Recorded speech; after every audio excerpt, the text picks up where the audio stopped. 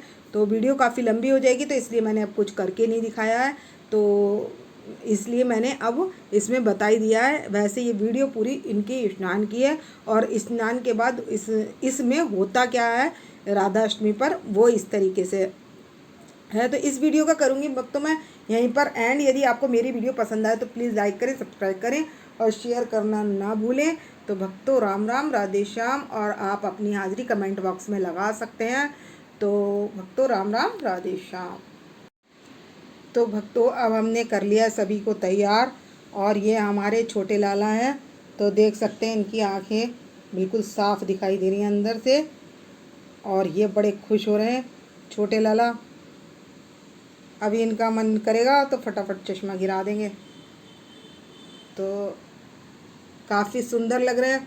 तो आपको जब आप सखा भाग में लड्डू गोपाल जी को सखी बनाओगे, मतलब सखी या राधा या लाडली जी या श्री जी, जो भी आप कहना चाहें, जो भी आप जिसका भी श्रृंगार आप देंगे, तो आपको कैसे पता चलेगा कि हमारी लाडली जी, हमारी सखी, हमारी प्रियजू खुश हैं।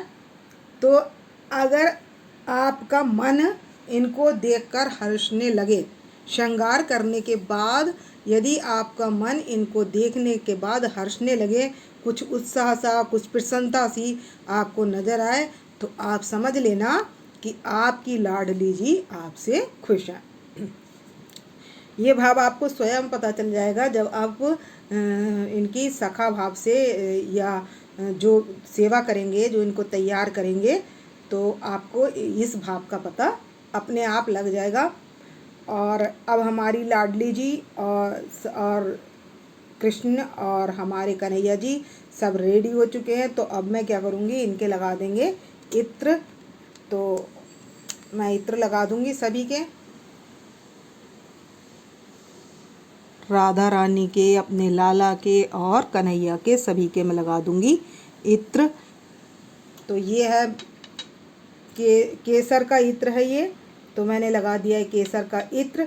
अब इनके मैंने लगा दिया है काजल का टीका। तो मैंने इनके काजल का टीका इनके बालों के पीछे लगा दिया है, क्योंकि हमारी लाली बहुत सुंदर लग रही हैं और हमारे लालजू भी बहुत सुंदर लग रहे हैं और बिहारी जी भी बहुत सुंदर लग रहे हैं, तो किसी को नज़र न लग जाए। तो एक टीका मैंने पैर पर लगाया और एक लगाया इनके बालों के पीछे।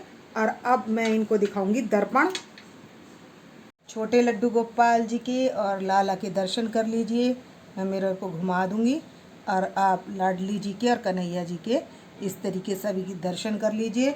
मैं इनको अब दर्शन करा दूंगी।